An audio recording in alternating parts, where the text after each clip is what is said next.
warahmatullahi ta'ala wabarakatuh. Alhamdulillahirabbil alamin. Alhamdulillahil qail inna a'tainakal kausar fasalli li rabbika wanhar. Asyhadu an la ilaha illallah al-malikul haqqul mubin wa asyhadu anna sayyidana wa maulana Muhammadan abduhu wa rasuluhu an-nabiyul karim.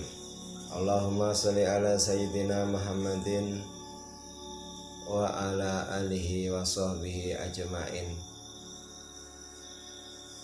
Para pemirsa, pada kesempatan kali ini kami akan menyajikan tentang rangsangan buat kita sebagai orang mukmin untuk berkurban.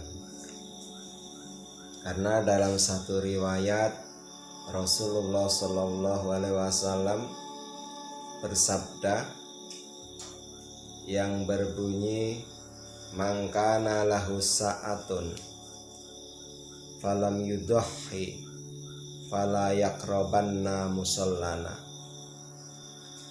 Man, siapa saja orangnya, kana lahu sa'atun, memiliki kejembaran rezeki, memiliki kelebihan dalam nafkah rumah tangganya, falam yudhi, lalu mereka tidak mau berkurban dengan dasar menolak perintah Allah Subhanahu wa taala, menolak sunnah Rasulullah Sallallahu Alaihi Wasallam, fala yaqrabanna musallana, maka jangan sekali-kali mendekat kepada tempat sholat kami. Musallana diartikan jangan mendatangi sholat id, dan musallana ada pula yang mengartikan janganlah datang ke Masjid Madinah Al-Munawwarah. Hadis ini memberikan cambukan kepada kita sebagai orang yang beriman agar mau berkurban, mengikhlaskan diri untuk mendekatkan diri kepada Allah melalui hewan kurban.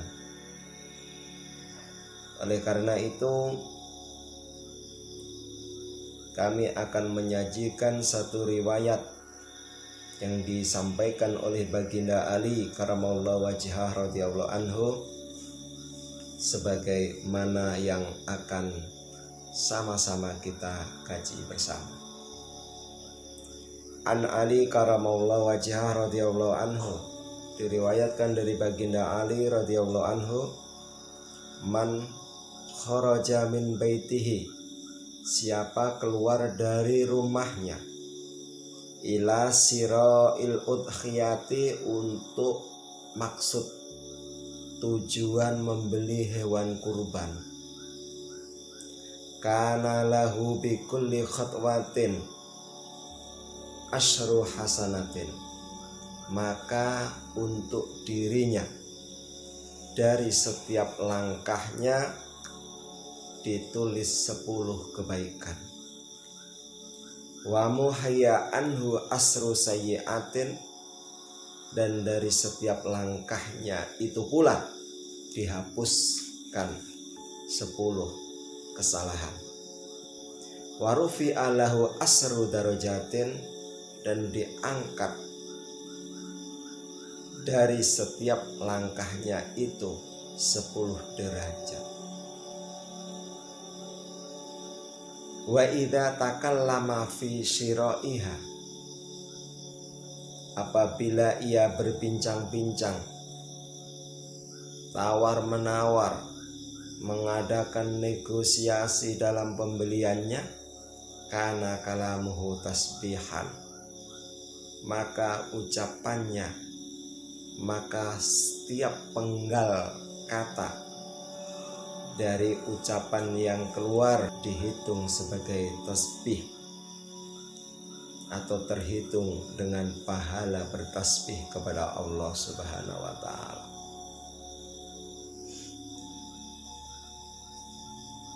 Wa idza naqada samanaha, dan apabila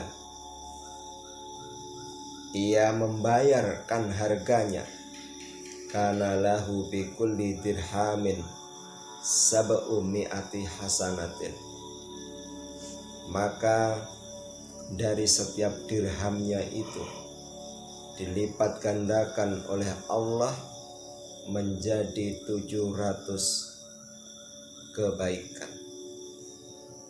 Wa idza tarrahaha alal ardi yuridu dabhaha, dan apabila ia membaringkan hewan kurban tersebut di atas bumi, yuridu dabhaha, bermaksud dan bertujuan untuk menyembelihnya, istaghfarallahu, maka memintakan ampun untuknya, kullu khalqim mim mawdi'iha ilal ardi as-sabi'ati, maka setiap makhluk dari tempat tersebut memintakan ampunan untuknya sampai bumi yang ketujuh. Wa idza akhraqa dammaha, dan apabila ia mengalirkan darahnya, khalaqallahu bi kulli qutratin, maka Allah ciptakan dari setiap tetesan min dammiha, dari darah hewan kurban tersebut, asyratan minal malaikati, 10 malaikat, yang maksud dan tujuannya malaikat-malaikat tersebut adalah yastaghfiruna lahu ila yaumil qiyamah, malaikat-malaikat yang diciptakan oleh Allah Subhanahu wa taala dari setiap tetes itu memintakan ampun kepada Allah untuknya sampai di hari kiamat nanti. Wa idza qassama lahmaha, apabila ia membagi-bagikan daging kurban tersebut, baik dia sendiri atau orang lain atau dipanitiakannya, kana lahu bi kulli luqmatin, maka setiap satu suapan dari daging itu mislu itski raqabatin min waladi Ismail alaihi salam,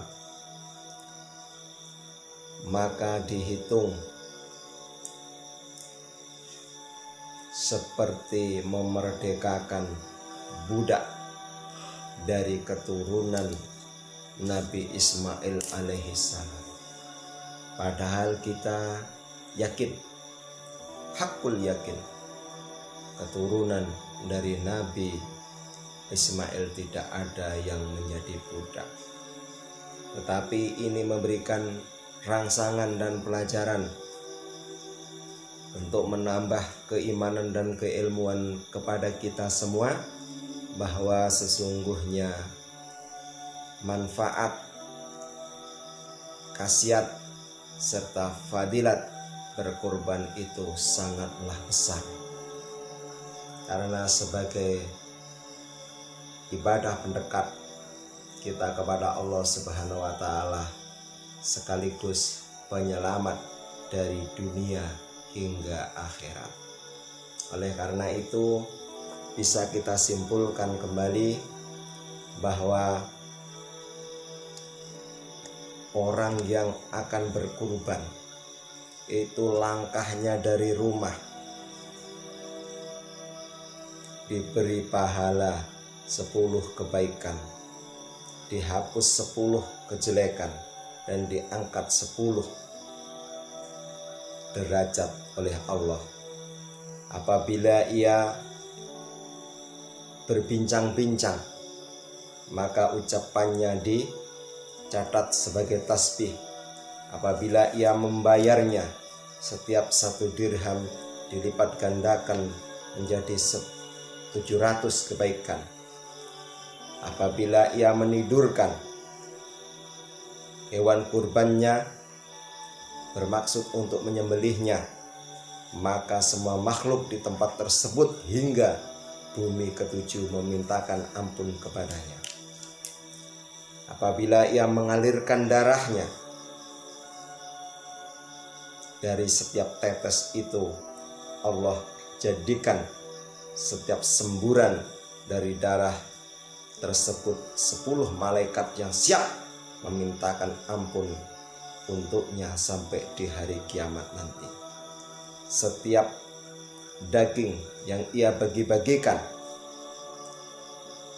dari setiap 1 cuil, 1 suapan saja, itu diberi pahala setara dengan memerdekakan budak keturunan Nabi Ismail alaihissalam.